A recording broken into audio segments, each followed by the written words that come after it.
sejahtera bagi kita semua. Salam Om Swastiastu, Namo Buddhaya, salam kebajikan. Salam kebajikan. Kami dari kelompok 3 akan mempresentasikan tentang propaganda organisasi Papua Merdeka. Saya Bella Amelia Sari dan dokter saya Rian Arjansa, Aryo Wibisono, Widya Rahayu, Jazila Amalia Putri, Clara Tuladania. belakang. Aksi teror masih terus dilakukan kelompok kriminal bersenjata atau KKB dengan cara pembakaran fasilitas umum dan beberapa aksi pembunuhan. Selain itu, upaya disintegrasi bangsa juga dilakukan melalui propaganda di media sosial. Apabila aksi-aksi tersebut tidak segera diatasi dan menjadi ancaman disintegrasi Papua dari Indonesia, hasil penelitian menunjukkan pada tataran tekstual adanya beragam propaganda seperti Tentara Nasional Indonesia atau TNI, Kepolisian Republik Indonesia atau Polri dianggap melakukan operasi secara terbuka, membentuk milisi, menyiksa rakyat Papua, kekerasan terhadap warga sipil, dan meneror tempat ibadah. Masyarakat Indonesia non Papua dianggap melabeli masyarakat Papua dengan kata monyet atau gorila. Mahasiswa Papua di daerah ditindas. Kemerdekaan dianggap sebagai petunjuk Tuhan untuk membebaskan diri dari kolonialisme Indonesia. Upaya memerdekakan diri dengan membuat Undang-Undang Dasar atau UUD sementara, menolak produk hukum Indonesia, perlunya disahkan dan tuntutan referendum dan perhentian otonomi khusus. Praktik wacana level meso menunjukkan bahwa unggahan diproduksi secara pribadi oleh masing-masing pemilik akun. Pada tataran makro menunjukkan adanya kecemburuan sosial ekonomi terhadap para pendatang dan sentimen keagamaan. Rumusan masalah: 1. Apa itu KKB? 2. Faktor apa yang menelatar belakangi? 3. Bagaimana penyelesaian kasus? 4. Apa nilai-nilai Pancasila yang dilanggar dalam kasus tersebut? Tujuan: menjelaskan tentang apa itu organisasi Papua Merdeka dan bagaimana cara mengatasinya, serta dapat mengetahui nilai-nilai Pancasila apa saja yang dilanggar dalam kasus tersebut. KKB adalah kelompok kriminal bersenjata bagi suatu kelompok di wilayah Papua yang menebar teror baik pada warga sipil hingga TNI dan Polri. Ini melakukan penyerangan terhadap warga sipil, TNI, Polri, hingga tenaga kesehatan. Sebelumnya, KKB Papua bernama Organisasi Papua Merdeka atau OPM. OPM ini selalu menyuarakan mengenai referendum supaya Papua Barat dapat merdeka dan berdiri sendiri. Dengan kondisi meluaskan konflik karena akses KKB yang merupakan kelompok pro kemerdekaan tanah Papua ini mendorong pemerintah mengambil tindakan yang lebih tegas dengan menetapkan KKB sebagai kelompok terorisme. Hal ini diumumkan oleh pemerintah melalui pernyataan resmi dari Menteri Koordinator Bidang Politik, Hukum, dan Keamanan Mahfud MD saat jumpa pers di Jakarta, Kamis 29 April 2021. Organisasi dan anggota KKB dikategorikan sebagai kelompok teroris karena mereka telah melakukan kekerasan secara masif, ungkap Mahfud MD. Sejarah KKB Papua. Sebelum lahir dengan sebutan KKB, kelompok ini dulunya dikenal dengan nama Organisasi Papua Merdeka atau OPM. OPM didirikan pada tahun 1965 untuk mengakhiri pemerintahan Provinsi Papua dan Papua Barat yang sebelumnya dengan Irian Jaya. Merdeka berniat untuk melepaskan diri dari Indonesia. OPM pun kerap merayakan tentang referendum supaya bisa merdeka dari NKRI. Dalam memperjuangkan keinginan kelompok ini, mereka beberapa kali melakukan gerakan kriminal yang memakan korban jiwa. Oleh karena itu, pemerintah kemudian berinisiatif untuk membentuk otonomi khusus bagi Papua dengan anggaran yang besar. Sayangnya, anggaran tersebut hanya dilakukan oleh golongan elit saja, tidak sampai masyarakat luas. Hal itu kemudian memicu terjadinya perlawanan masif dari OPM dengan melakukan berbagai tindakan kejahatan. Dengan aksi kejahatan tersebut, OPM kerap diikat sebagai organisasi kriminal. Oleh karena itu, istilah OPM lantas diganti menjadi KKB atau kelompok kriminal bersenjata.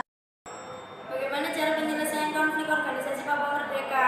Pemerintah Indonesia kembali akan menggunakan pendekatan berbasis pembangunan kesejahteraan karena nantinya merangkul kelompok kriminal bersenjata KKB yang selama ini menjadi musuh utama TNI dan Polri di bumi cendrawasih. Sebelumnya, Menteri Koordinator Bidang Hukum dan HAM Mahfud MD menyatakan pemerintah akan menggunakan pendekatan berbasis pembangunan kesejahteraan dalam penanganan masalah keamanan di Papua. Intinya itu pendekatan penanganan masalah di Papua yang komprehensif dan sinergis. Artinya itu di Papua pendekatannya bukan senjata, tetapi kesejahteraan. Komprehensif meliputi semua hal dan sinergi mencakup semua lembaga yang terkait bersama-sama, bukan sendiri-sendiri. Katanya dalam sebuah komprehensif pers. Dia juga menegaskan bahwa TNI akan menggunakan pendekatan yang sama dengan pemerintah untuk mengatasi masalah keamanan di Papua. Dari sisi teknis, pendekatan tersebut akan dilakukan TNI lewat operasi teritorial, alih-alih operasi tempur secara terpisah. KSAD Jenderal Dudung Abdurrahman meminta seluruh prajuritnya agar tidak berpikir untuk membunuh KKB di Papua. Hal tersebut disampaikan saat memberikan arahan pada perwira dan Komandan Satuan Dansat jajaran Kodam Kaswari Arfai Papua Barat. Adapun tugas utama prajurit TNI di Papua pada dasarnya adalah memberikan rasa aman kepada masyarakat setempat. Apabila suatu insiden terjadi oleh mereka, KKB melakukan suatu tindakan, kalian harus siap. Tetapi pada dasarnya bahwa kalian tugas di Papua adalah bagaimana mengamankan dan menyelamatkan warga Papua.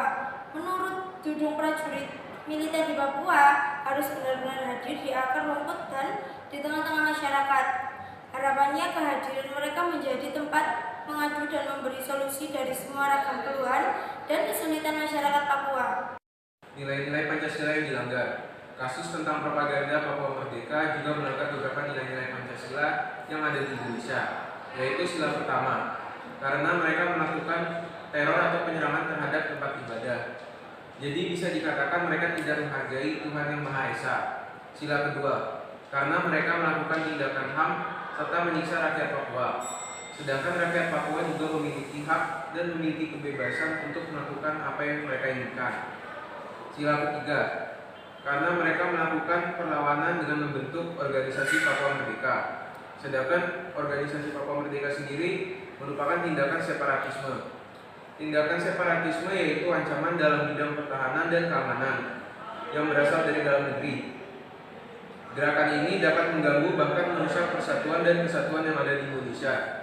Sila keempat, karena KKB melakukan berbagai macam teknik propaganda seperti menyudutkan pemerintah dengan memutarbalikkan fakta serta menebarkan janji manis dan keyakinan tentang referendum dan kemerdekaan. Sila kelima, karena mereka melakukan penyerangan di Papua, sedangkan Papua juga berhak mendapatkan perlakuan yang seadil-adilnya. Fenomena postrat. Terdapat banyak sekali kasus propaganda yang dilakukan oleh KKB Papua Merdeka. Salah satunya adalah HAM, menyiksa rakyat Papua, meneror tempat ibadah, dan masih banyak lagi. KKB juga melakukan banyak cara untuk melakukan aksinya seperti melalui media sosial, memutarbalikkan fakta, dan menebar janji manis kepada masyarakat sekitar.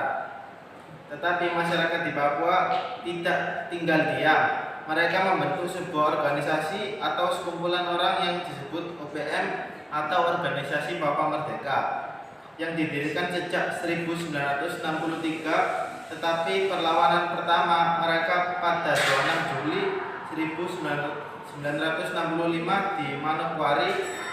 Gerakan Papua Merdeka merupakan salah satu contoh dari tindakan separatisme. Separatisme yaitu ancaman dalam bidang pertahanan dan keamanan yang berasal dari dalam negeri. Gerakan ini dapat mengganggu bahkan merusak persatuan dan kesatuan Indonesia. Alasan mereka melakukan tindakan separatisme adalah reaksi beberapa hal. Pertama, kekecewaan sejarah saat proses integrasi ke Indonesia. Kedua, pihak elit Papua yang merasa tereksklusi dari persaingan dengan para pejabat pusat Indonesia sejak zaman Belanda. Ketiga, pembangunan dan komposisi perangkat daerah yang timpang mengakibatkan operasi dan marginalisasi bagi penduduk Papua. Keempat, banyak pendatang yang kemudian mendominasi dalam bidang politik dan ekonomi. Kesimpulan presentasi hari ini adalah KKB adalah singkatan dari kelompok kriminal bersenjata bagi suatu kelompok di wilayah Papua yang menebar teror baik kepada warga sipil hingga TNI dan Polri. Peristiwa ini membuat warga Papua menjadi trauma. Dengan memperjuangkan keinginan kelompok, mereka beberapa kali melakukan gerakan kriminal yang memakan korban jiwa. Pada dasarnya, tugas di Papua adalah bagaimana mengamankan dan menyelamatkan warga Papua. Menurut Dudung, prajurit militer di Papua harus benar-benar hadir di akar rumput dan di tengah-tengah masyarakat. Harapannya, kehadiran mereka menjadi tempat mengadu dan memberi solusi dari semua ragam keluhan dan kesulitan masyarakat Papua. Sekian presentasi dari kelompok kami. Terima kasih dan maaf apabila ada salah kata dan perbuatan. Wassalamualaikum warahmatullahi wabarakatuh. Don't hit me, fuck your feelings. The way she took my song, it's a spiritual healing.